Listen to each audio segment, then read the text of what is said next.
Muy buenos días a todos y a todas. Es un honor para nosotros colaborar una vez más con Comexi, un centro de pensamiento líder en asuntos internacionales en México y Latinoamérica. Una parte fundamental de nuestra labor es abordar las relaciones internacionales de México y entender los procesos y dinámicas internacionales en el escenario mexicano. Asimismo, es esencial mostrar y promover el conocimiento de los acontecimientos en la región del Medio Oriente en espacios tan relevantes como este y en otros entornos académicos. Hace 3 días, el pasado 15 de septiembre, o 4 días, conmemoramos 3 años de la firma de los acuerdos de Abraham con los Emiratos Árabes Unidos y Bahrein, a los que posteriormente se sumaron el Reino de Marruecos y Sudán. Para Israel este hito no solo es de gran importancia y tiene un fuerte impacto en la cotidianidad de los israelíes, sino que también reverbera a nivel internacional. En particular, demuestra que la paz, la tolerancia y la coexistencia religiosa son posibles en nuestra región, permitiendo que la dinámica económica y el intercambio cultural, religioso y educativo, entre otros ámbitos, alcancen niveles significativos. Hoy nos llena de honor y de placer contar con la presencia de Enrique Zimmerman, un experto de renombre a nivel mundial, con una vasta experiencia en el Medio Oriente y en el proceso de normalización de Israel con nuestros vecinos árabes. Sin quitar mucho tiempo más, no quiero dejar de mencionar que creemos firmemente que estos acuerdos también tienen efectos palpables en México, abriendo nuevas posibilidades económicas bajo el entendido de que México e Israel gozamos de un tratado de libre comercio e Israel puede funcionar como puerta comercial hacia todos los países de la región con los que tenemos relaciones diplomáticas. Agradezco mucho que Comexi proporcione estos espacios para que la sociedad mexicana se acerque y comprenda mejor el Medio Oriente y el proceso de normalización de relaciones con otros países árabes. Muchas gracias a todos y a todas los aquí presentes y estoy segura que gozarán de esta valiosa conversación.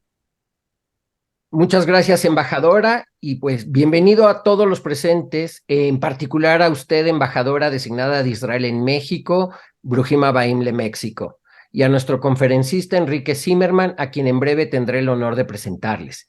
Y por supuesto, gracias a todos ustedes por acompañarnos en este webinar que marca un hito significativo en las relaciones internacionales de Oriente Próximo. Hace 3 años, en una ceremonia histórica en la Casa Blanca, Israel, Emiratos Árabes Unidos y Bahrein sellaron un pacto que cambiaría el panorama geopolítico de la región, los Acuerdos de Abraham, nombrados en honor al patriarca Abraham, simbólicamente representativo tanto para judíos como para musulmanes. Estos acuerdos no solo simbolizan un puente entre dos culturas que comparten un linaje ancestral, sino que además establecen un nuevo paradigma en la diplomacia y las relaciones estratégicas del Medio Oriente. Durante este webinar exploraremos las ramificaciones, logros y desafíos que han surgido a raíz de los acuerdos de Abraham, del intercambio de embajadas a las colaboraciones económicas y culturales. La región ha sido testigo de un renacimiento en las relaciones interestatales. Sin embargo, también hay retos pendientes como la situación palestina, que sigue siendo una piedra angular en la búsqueda de una paz duradera. En los próximos años, se espera que los acuerdos de Abraham sigan avanzando. Es probable que se produzcan nuevos acuerdos de normalización con otros países árabes y que se profundice la cooperación entre Israel y los países participantes. Acompáñenos en este recorrido donde descubriremos cómo un solo acuerdo ha logrado redefinir alianzas, abrir puertas a la cooperación y ofrecer una chispa de esperanza en una región tan compleja y diversa como el Oriente Medio. Ahora tengo el honor de presentarles a nuestro conferencista.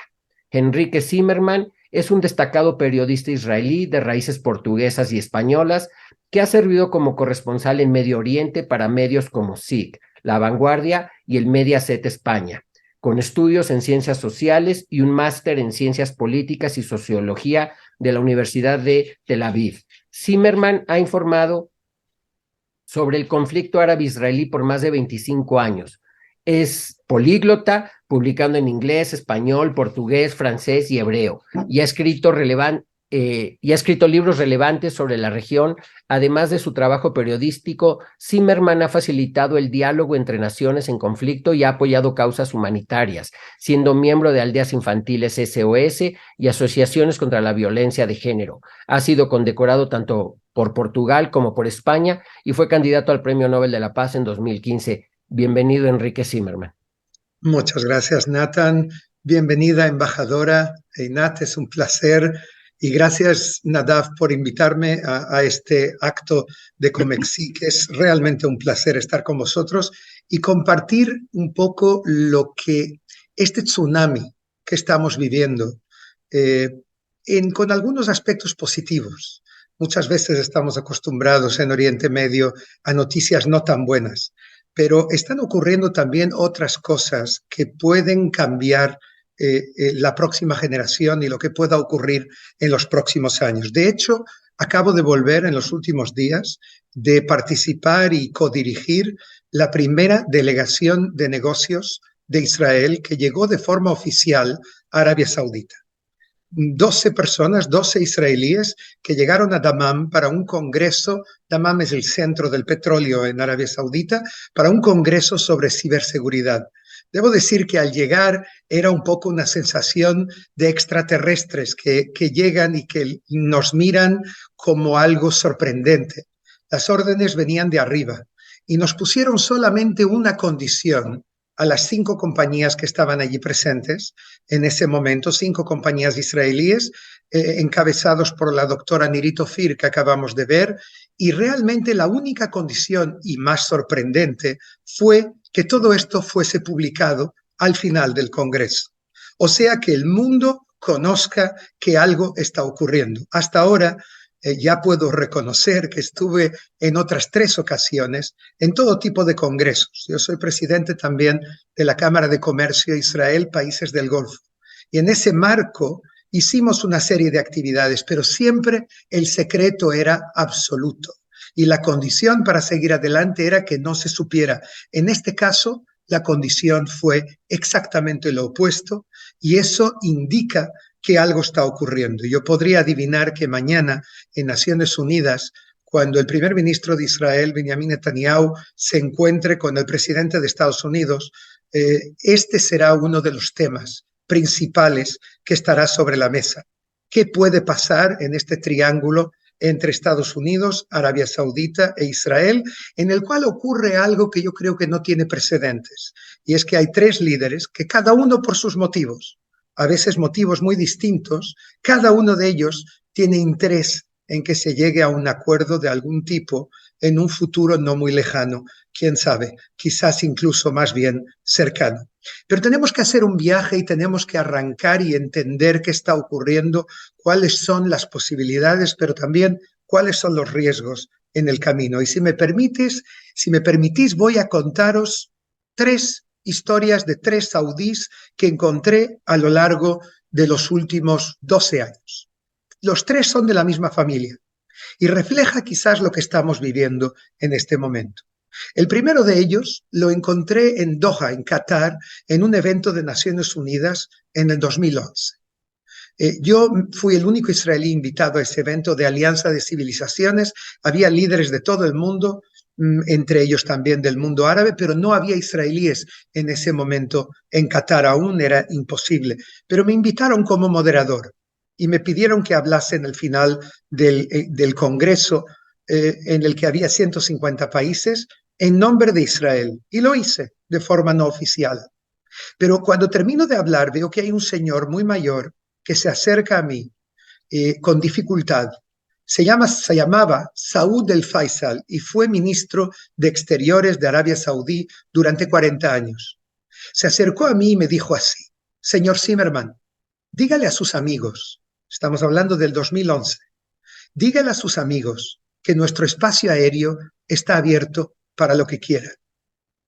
Yo entendí inmediatamente qué me decía el ministro saudí en ese momento en que la realidad era totalmente distinta y se discutía la posibilidad de un ataque militar contra las instalaciones nucleares iraníes.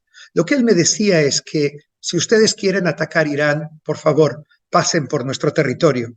Me temblaron las piernas y le contesté, Su Excelencia, yo no soy piloto. Y él me dijo, ya, y se fue. Pasan 3 años y recibo un correo electrónico de su hermano, el príncipe Turki el Faisal, que fue jefe de la inteligencia saudí durante más de 20 años. Me invitó al Hotel Pierre en Nueva York y yo creía que me quería dar una entrevista, pero cuando le vi así vestido con un jersey de color rosa, entendí que no era una entrevista, sino que era algo distinto. Entramos en el café del hotel, que es de propiedad saudí, hizo así, aplaudió, todo el mundo salió y nos quedamos solos. Y ahí me dijo, eres el primer civil israelí que encuentro. Ya me encontré con varios hombres de seguridad, pero sé que trabajas con el Papa Francisco y me gustaría hacerte algunas preguntas sobre Israel. Y me hizo muchas preguntas, muchísimas, cosas que solo un conocedor puede preguntar. Sobre la sociedad, sobre la motivación de los jóvenes en ir al ejército. Y luego me dijo, y ahora te toca, puedes preguntarme lo que quieras. Y yo venía con una pregunta de casa. La pregunta que es quizás la clave de todo lo que está ocurriendo hoy en día. Estamos entonces en el 2014, 9 años después, casi una década. Y mi pregunta era, Príncipe, Excelencia, ¿por qué en el siglo XX gran parte del liderazgo árabe tenía un punto en común, un denominador en común, el querer eliminar a Israel del mapa?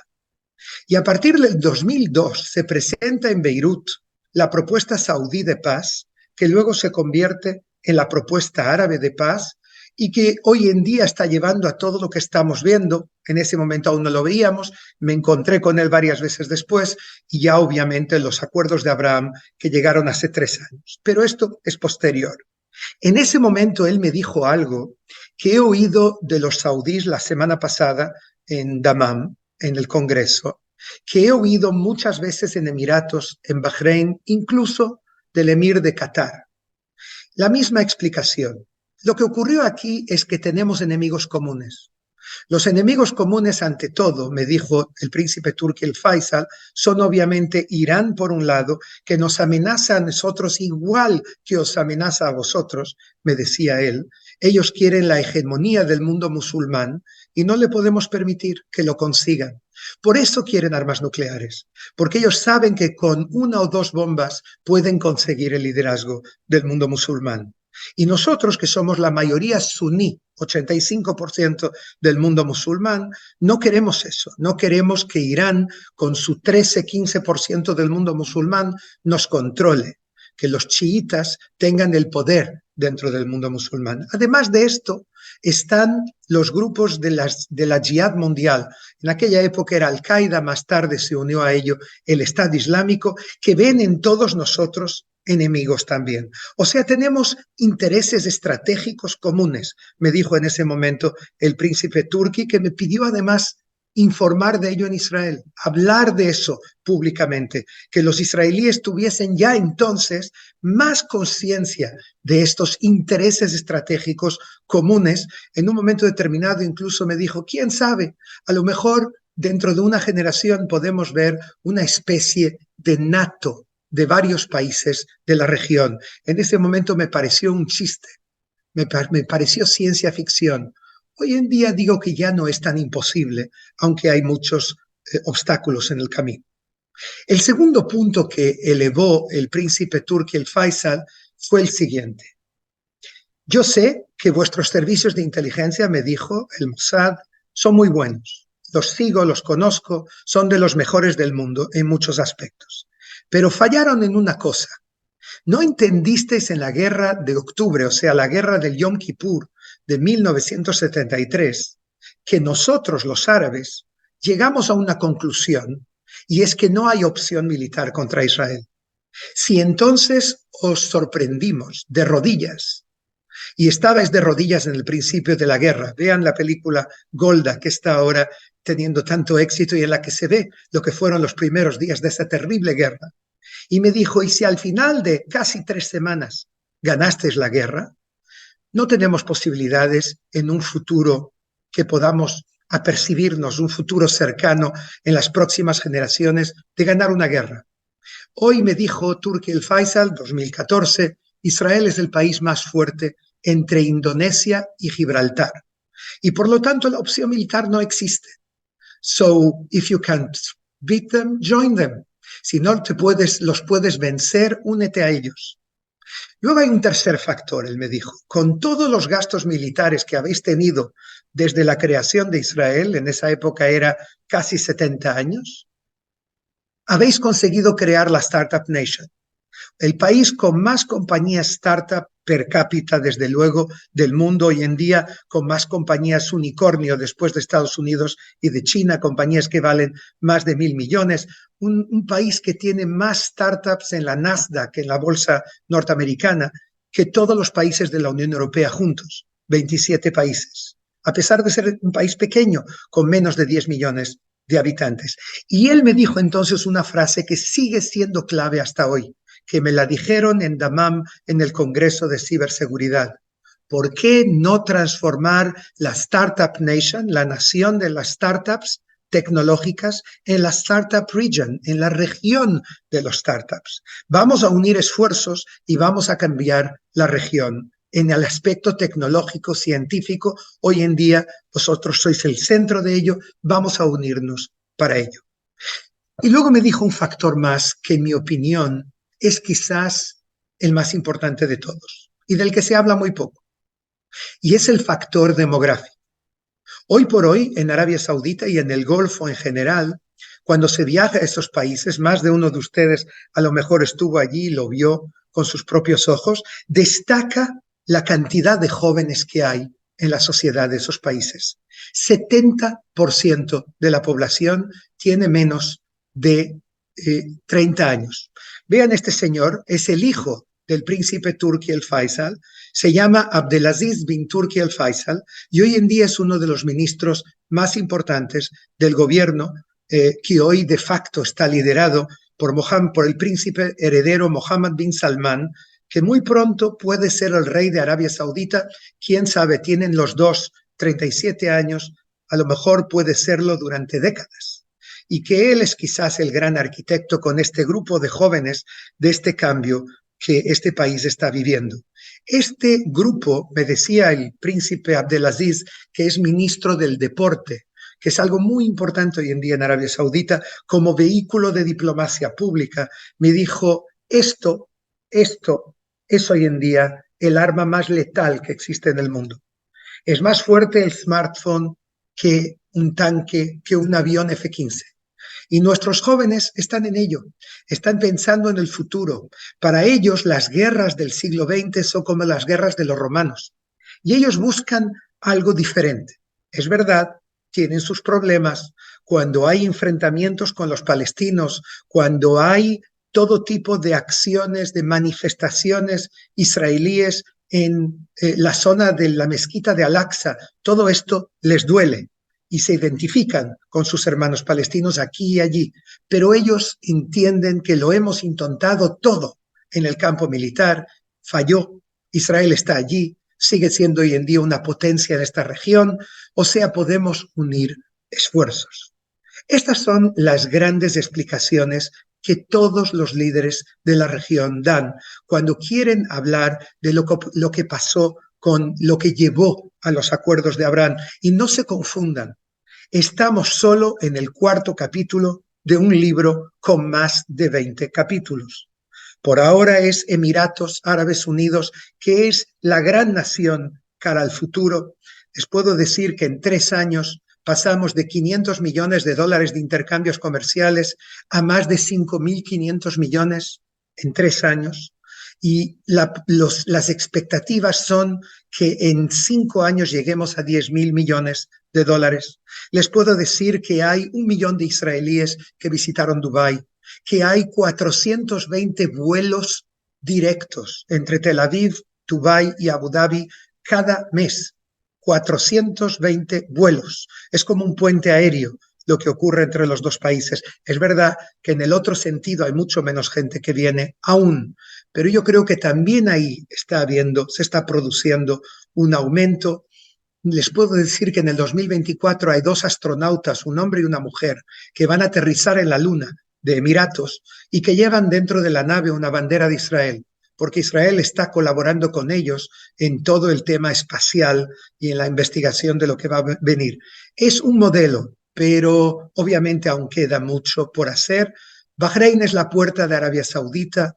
Bahrein no hace nada sin tener la luz verde de Arabia Saudita y Arabia Saudita apoyó los acuerdos de Abraham en el caso de Bahrein. Marruecos es una historia fascinante porque hay 1,5 millones de israelíes de origen marroquí, entre ellos yo de parte materna, por mi parte materna, y tienen un vínculo con Marruecos, los negocios se están multiplicando a un ritmo acelerado, la colaboración estratégica de inteligencia, los negocios en general, el turismo, todo esto está creciendo muy rápidamente y luego viene Sudán, que es una historia distinta. Yo quiero que vean un minutito de un vídeo sobre Arabia Saudita porque es clave para entender todo lo que va a ocurrir después. Gil, por favor. A Arábia Saudita sempre foi dos países mais misteriosos e conservadores do mundo, quase totalmente fechada ao turismo ocidental. Até outubro de 2019, só entravam em Riad ou no porto de Jeddah, no Mar Vermelho, peregrinos muçulmanos que se dirigiam às cidades sagradas do Islão, Meca e Medina, trabalhadores estrangeiros, especialmente do Extremo Oriente, e homens de negócios. O general saudita Mohammed al-Sharif afirma que começa uma nova era. We see there is a new atmosphere here, for instance, with visas for tourists coming from all over the world. How do you see this fact? This is the best thing. They are welcome. They want them to come and see our country and to know everything about our country. They are more than welcome. Em poucos minutos e via internet, pode-se conseguir um visto de turista e entrar no país. Desde 1938, ano em que se encontraram quantidades gigantescas de petróleo neste deserto, de onde hoje vivem 33 milhões de pessoas, o Reino Saudita transformou-se no maior exportador de petróleo do mundo. Mas o ouro negro não é eterno. O jovem príncipe herdeiro e homem forte, Mohammed bin Salman, de 34 anos, decidiu diversificar a economia com a chamada Visão 2030, começando pelo turismo. A grande preocupação da Arábia Saudita é o que vai acontecer quando não houver mais petróleo.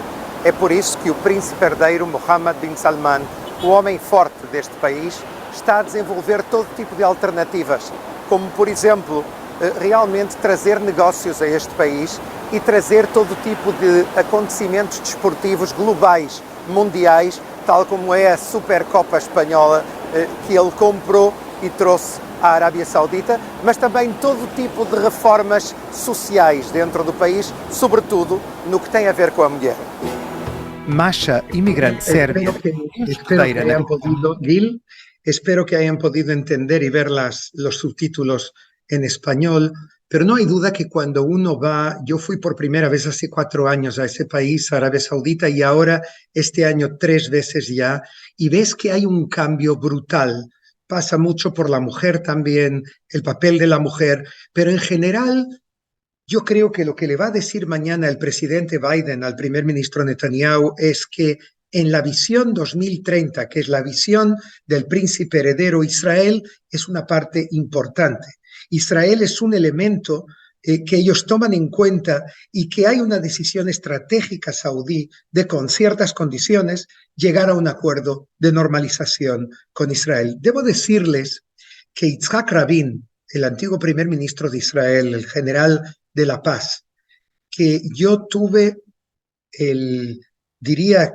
quizás uno de los eventos más dramáticos de mi carrera, fue que fui el último periodista que le entrevistó 24 horas antes de su asesinato, en noviembre, el día 3 de noviembre del año 1995, 24 horas antes de la manifestación en la que él fue asesinado. Y en esa entrevista que fue para la historia, él me dijo claramente, estamos hablando del año 95, lo que está ocurriendo hoy en día, me dijo, el gran problema es el fundamentalismo islámico de Hamas, de la Jihad islámica y lo que fomenta Irán.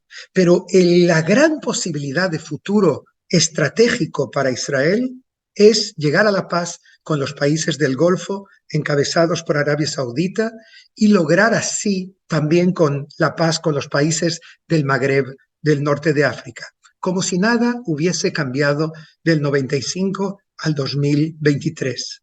Lo que hemos vivido es un cambio de paradigma total y absoluto. En realidad, todo empieza con las revoluciones árabes del 2011, protagonizadas por jóvenes y por mujeres. Yo recuerdo estar en la Plaza Tahrir de Cairo, en el momento en que empiezan las revoluciones árabes allí. Egipto es un cuarto del mundo árabe, 108 millones de personas, y recuerdo ver miles y miles y cientos de miles de jóvenes y de mujeres en las calles manifestándose a favor de la democracia en ese momento, contra la corrupción y por un cambio, con un cambio en toda la estrategia de los países árabes.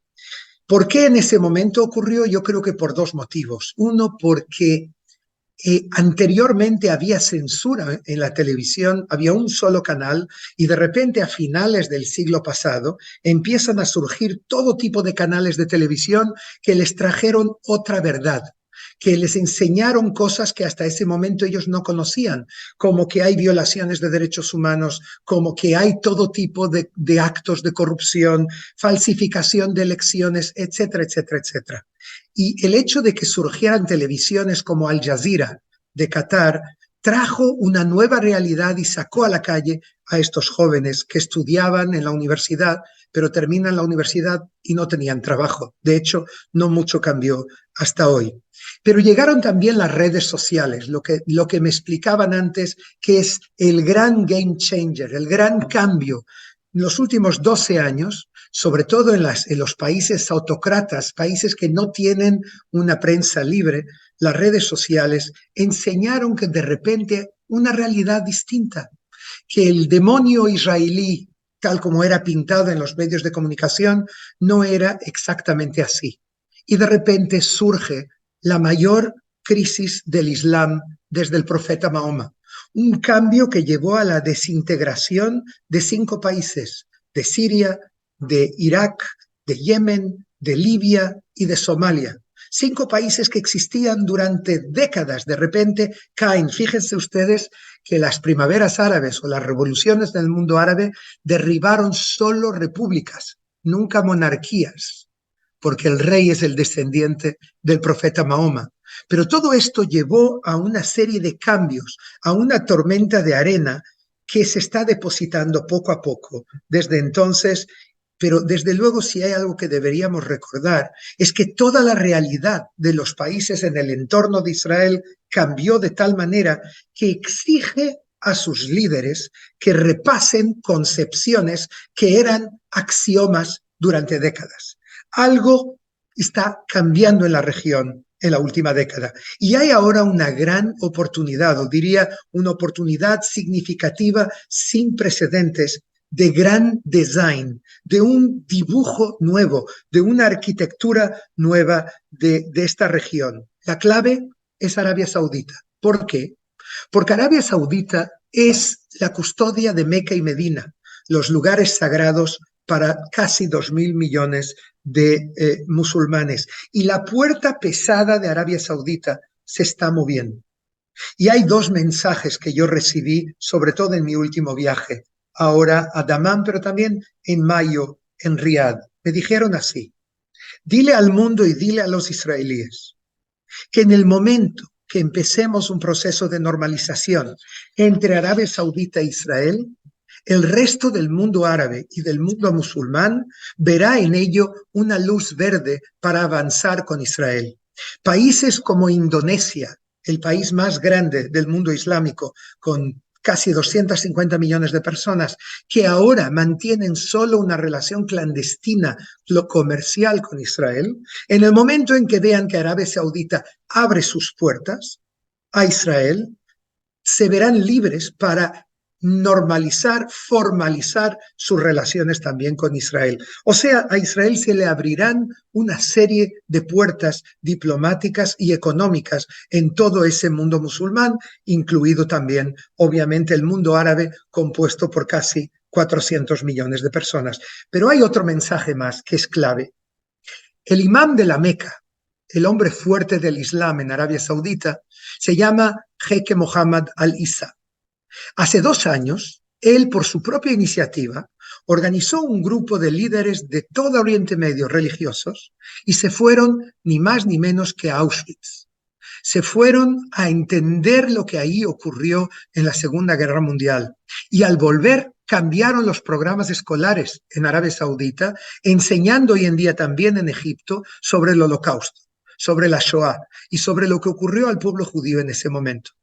Yo tuve el privilegio de encontrarme este año ya 2 veces con Mohammed Al-Isa, con el jeque, a través de un trabajo que desarrollo con el Papa Francisco, y él me dijo así: hace 1300 años, el profeta Mahoma declaró la guerra en el principio del Islam a tribus judías. Desde entonces estamos en guerra. No hubo un armisticio. En el momento en que finalmente lleguemos a un acuerdo entre el Reino de Arabia Saudita y el Estado de Israel, eso significará el fin de la guerra entre nuestras 2 civilizaciones, la musulmana y la judía. O sea, un significado teocrático muchísimo más profundo. Y quiero que vean las palabras de un periodista saudí, Abdelaziz El-Hamis, un hombre de gran influencia en ese país, que acaba de visitar mi universidad, donde yo enseño, la Universidad Reichman, en Herzliya, en Israel, donde enseño gobierno, diplomacia y estrategia, y él fue invitado por la 3ª vez a nuestra universidad, y fíjense cuál es su mensaje. Looks like President Biden is trying to do like something very fast before the end of the year, before the beginning of next year, to reach a kind of agreement. How do you see that? We know the Americans, they are always trying to normalize the relation between Saudi Arabia and Israel, but I think they don't touch the main point. The Saudis, they welcome a relationship, but with the conditions, especially with the Palestinian cause and Al-Quds, Al-Urushalim city situation, and they want to give something to the Muslim and Arab world. Saudi Arabia is different from UAE or Bahrain. UAE or Bahrain, they thinking about security, about economical, they have other vision. Saudi Arabia, they have Mecca and Medina, and they have a link with the religion. They have some commitment to Muslim and Arab world, and that's the American. They don't understand it, and they don't do their job to bring a solution. I think we have a golden chance. If Saudi Arabia can bring the Israeli and Palestinian together to Riyadh and let them talk and have a solution, it will be very good and very important. With this thing, I think this is the solution to normalize the relation. Do you think that really these flights for pilgrims, for Muslim pilgrims, are going to happen between Tel Aviv and Jeddah? Should be. It should be. I think when Saudi Arabia want to help Muslims around the world, we have a 1.2 Muslims in Israel, 1.2 million Muslims in Israel, and they should have services and make it easier for them to come to Hajj and to Umrah, not only to Hajj, to Pilgrim, to Mecca and to Medina and to visit. They have the right, and we should, as Saudi, to help them and serve them, same like anyone from everywhere. Why we punish them and not give them their rights? And we know the Saudis always helping in everywhere and every field. And I think this is the gate to know Israel very good. Israel is not Jewish country only. It's Jewish and Muslim and Christians, and as a state in the Middle East, is very important state. And the relationship between the two countries, it will help a lot in economy and stability of the region, and helping the Israeli Arabs. And it's very strange. There is no relation between Israeli Arabs and Arab world. There is no connections. There is no helping. The gate to normalize the relation, I think, through Hajj, through Umrah, through giving services to Arabs in Israel, and they have the right. They have the right to get all of the services like anyone in the world. You said something that Israelis shouldn't ask Saudis to join the Abraham Accords. Why? What did you mean when you said that? I said because the problem is in Israeli media and Israeli leaders. They think about Saudi Arabia as the same like any country in the region. They think, and we didn't like it when they come, they said, oh, Saudi Arabia in the queue to shake hands with Israel. Saudi Arabia is the biggest country in the region. It's a power, with a power in the region, in Muslim world, in Arab world. It's one of the group of 20 great economics in the world. And it have a responsibility in the energy market, very big responsibility. It's have a lot of hands in political files. They treat okay. like a small country. Me dice tanto Al-Hamis, el periodista, como gente en Arabia Saudita que no hay nada que les enfade más que cuando los israelíes les preguntan ¿van a unirse ustedes a los acuerdos de Abraham? Y el motivo es porque ellos se consideran mucho más que el resto de los países que se unieron a los acuerdos de Abraham. Ellos son la custodia de Meca y Medina, ellos están en el G20, en el G20, las 20 principales economías, tienen el tamaño de toda Europa Occidental, el país, y ellos sueñan con ser en los próxima década, quizás la próxima generación, una de las 5 potencias mundiales. Entonces ellos dicen, lo nuestro es mucho más que los acuerdos de Abraham si realmente llegamos a un acuerdo. En cualquier caso, hay que recordar una cosa. Oriente Medio es plano. Algo que ocurre en un lugar determinado repercute en el otro. Y así vemos, por ejemplo, como en un país como Irak, donde oficialmente no se puede decir el nombre Israel porque puedes ir a la cárcel, en ese caso, 400 personas se reúnen hace unos meses, en septiembre del 2021, para pedir un acuerdo con Israel y para pedir para unirse a los acuerdos de Abraham.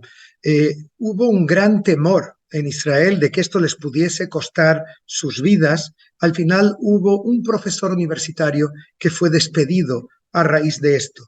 Pero estos acuerdos y esta nueva situación está repercutiendo en distintos lugares. Por ejemplo, el año pasado Israel firma un acuerdo sobre el gas en el Mediterráneo con Líbano, un país en el que Hezbollah, este grupo pro-iraní, que es quizás uno de los enemigos más crueles que tiene Israel, domina y sin embargo Israel firma un acuerdo bilateral con Líbano sobre el gas, que en mi opinión es toda una repercusión de lo mismo, de esta nueva tendencia que hay en la región. De repente vemos vuelos de compañías que vuelan a Tel Aviv y que pueden sobrevolar Arabia Saudita, lo que esto les acorta los viajes en varias horas y cambia toda la geopolítica de la región. Vemos que, les voy a contar una cosa que nunca fue publicada, que en Arabia Saudita, donde no existía cines, hay ahora un israelí que construyó cines por $400 millones en Jeddah y en Riyadh sobre todo, y todo esto vemos este potencial de relaciones económicas en food tech, en fintech, en inteligencia artificial, en medicina, en agricultura, en agua, sacar agua del aire, en espacio, en ciberseguridad. Hoy mismo se firmó un acuerdo de gran importancia que aún no fue publicado entre Israel y Emiratos Árabes Unidos en el campo agrícola, que se va a hacer también bajo otra bandera en Arabia Saudita. Un personaje fascinante que hay en esta región es el príncipe Hassan de Jordania. Y debo decirle, ¿sí, Natán? No, digo, era nada más a decirte que ya tenemos muchísimas preguntas, pero adelante. Termino en 3 minutos. el príncipe Hassan me dijo una vez que no se puede basar todo en la seguridad, que hay las relaciones de seguridad entre Israel y algunos de estos países son relaciones muy profundas, pero que no se puede basar todo en ello, porque un árbol que esté basado en una sola raíz terminará cayendo. Y para ello hay que añadir comercio, industria, innovación, relaciones académicas, y eso es un poco lo que estamos viendo, lo que está intentando en algunos de estos países de la región y lo que puede llevar a los acuerdos de Abraham y a una posible normalización con todas las dificultades que hay en el camino, el que haya un efecto dominó en la región y que de alguna forma Ramallah, la autoridad palestina, no pierda este tren que puede cambiar la región. Yo creo que la única forma de progresar entre Israel y los palestinos en los próximos años pasa por Riad y pasa por el Cairo. Las dos potencias, la potencia económica, moral, Arabia Saudita, y la potencia política, Egipto, son la clave y el eje que puede llevar a un cambio en la próxima generación. Yo diría que una vez leí un anuncio en un periódico que decía: la asamblea de adivinos fue postergada debido a circunstancias inesperadas. En Oriente Medio siempre hay circunstancias inesperadas. Sin embargo, estamos viendo algo que es completamente nuevo, que hace tan solo 4 años podría parecer ciencia ficción. Muchas gracias y preguntas. Nathan. No, muchísimas gracias. O sea, ha sido sumamente ilustrativo y valioso para todos en los que lo escuchamos, este tipo de temas que a veces parecen lejanos, pero que son tan cercanos. Te voy a comentar varias de las preguntas que tenemos de nuestro público. ¿México tiene alguna incidencia o interacción en los acuerdos? ¿Cómo puede México, y yo diría a lo mejor Latinoamérica, beneficiarse de estos acuerdos? Tú hablaste mucho de la creación de esta nueva región, de este polo de desarrollo de Startups Nation.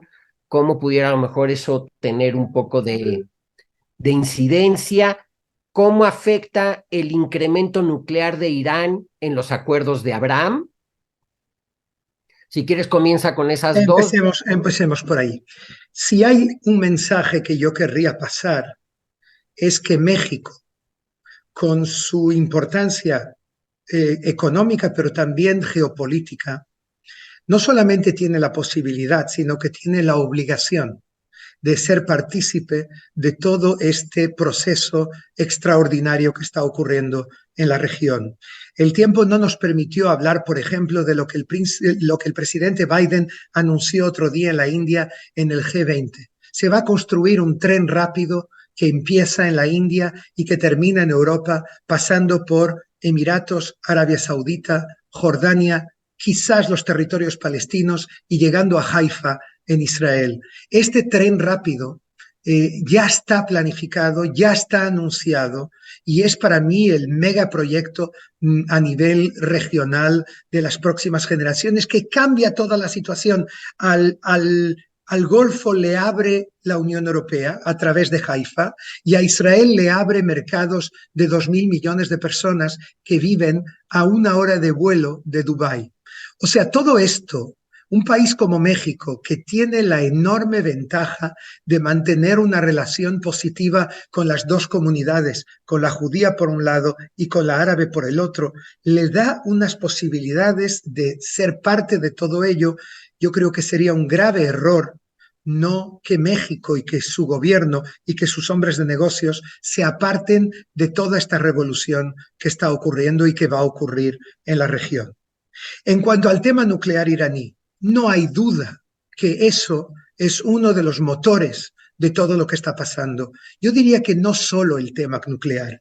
Se habla mucho del tema nuclear con razón, porque es una amenaza para la humanidad y para el mundo libre. Pero hay más. No se trata solo del tema nuclear. Se trata de los misiles balísticos que Irán sigue desarrollando, que tienen un alcance de hecho de llegar a cada capital europea prácticamente hoy en día, pero también están desarrollando el Shihab 6, que tendría un alcance en el futuro de 12.000 kilómetros, que significa que podrían llegar en el futuro a Nueva York. El tema de los misiles balísticos tiene una importancia no menos importante o menos grande que tiene el tema nuclear, pero hay un tercer tema. Hoy en día Irán, que tiene una especie de revolución interna y que tiene una sociedad que se enfrenta a una oposición feroz al gobierno, porque es un gobierno en el que se cuelgan homosexuales en las plazas centrales, que persigue a las mujeres, y hoy en día hay una reacción popular muy grande, sin resultados, infelizmente por ahora.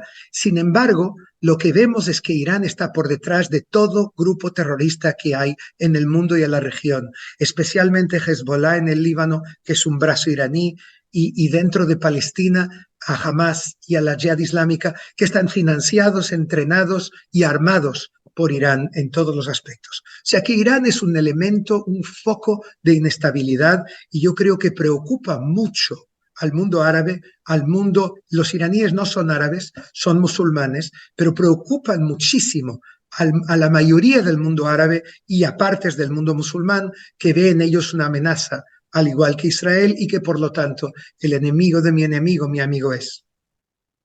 Muchas gracias, Enrique. Y para estar en tiempo van las últimas preguntas. ¿Qué papel juega el tema de la situación palestina en los acuerdos de Abraham? ¿Cómo se maneja durante la negociación ese tema? Y tú hablabas de que ya se han escrito 20 capítulos. ¿Cuáles son los siguientes capítulos a escribir en los acuerdos de Abraham? Y de verdad, muchas gracias por toda esta ilustración que nos has dado. Empecemos por el final. Yo puedo decir algo que de alguna manera ya consta, aunque aún no de forma masiva, que hay ya borradores de acuerdos para los próximos países de los acuerdos de Abraham. Sin más. Hay borradores y están esperando algunos países, entre ellos del Golfo y no solamente del Golfo, están esperando el momento, la oportunidad para ir adelante y para anunciarlo. Quizás pasa también por la campaña electoral norteamericana, quizás veamos algo nuevo, es una especulación mía, antes del principio de la campaña electoral en Estados Unidos. Creo que el presidente Biden va a presionar muchísimo en ese sentido. ¿Cuál es el tema palestino dentro de los acuerdos de Abraham y dentro de lo que puede venir? Obviamente, los palestinos son uno de los temas más importantes en todos los conflictos que hubo entre Israel y el mundo árabe, son quizás el corazón. Sin embargo, yo creo que hay en el mundo árabe y concretamente en el Golfo, sobre todo entre los jóvenes, un cierto cansancio del tema palestino, porque el tema palestino boicoteó durante décadas cualquier posibilidad de avance. Y cuando hablas off the record en el Golfo y sobre todo en Arabia Saudita, más de uno te dice: nuestros hermanos palestinos, que tenemos la obligación de apoyar y de seguir apoyando, también tienen responsabilidad en el hecho de que no se llegó a acuerdos. Ellos saben que ya en el 47, cuando se decide la partición de Palestina y el líder judío Ben Gurión decide aceptar el Estado judío que tendría que haber sido creado al lado de un Estado árabe palestino, los árabes palestinos se negaron a ello, porque querían todo. Y el propio Mahmoud Abbas, presidente palestino, me dijo una vez, no hace mucho, ese fue el gran error que cometimos, porque podríamos tener un Estado palestino hace 76 años, desde el momento que fue creado el Estado judío, porque Ben Gurión aceptó, dijo: más vale pájaro en mano que ciento volando. Desde entonces hubo más momentos en los cuales los palestinos podrían haber aceptado un compromiso salomónico. Ocurrió en Camp David, ocurrió más tarde con el primer ministro Olmert y el presidente Mahmoud Abbas, y los palestinos perdieron oportunidades. El mundo árabe lo sabe, y por lo tanto no solamente culpa a Israel, sino que culpa también al liderazgo palestino. Pero al mismo tiempo, los saudíes no podrán justificar y legitimar ante el mundo árabe un acuerdo si no dan algún paso en el tema palestino. Por eso ellos dicen, vamos a ser los anfitriones de negociaciones entre israelíes y palestinos en Riad. Tenemos que enseñar al mundo musulmán que estamos haciendo todo lo posible para lograr un progreso en el tema palestino. ¿Vamos a ver un acuerdo final o no? No lo sé, pero lo que sí os puedo decir es que estos días en Naciones Unidas Arabia Saudí está reuniendo 25 países para hablar sobre la fórmula de los dos estados, para intentar resucitar esa fórmula y que no desaparezca. Arabia Saudita puede ser quien ponga en marcha de nuevo este proceso. Pues muchísimas gracias, Enrique. De verdad ha sido una conferencia magistral. El interés del público se ha demostrado en sus preguntas. Te agradezco mucho por tu tiempo, por tus comentarios.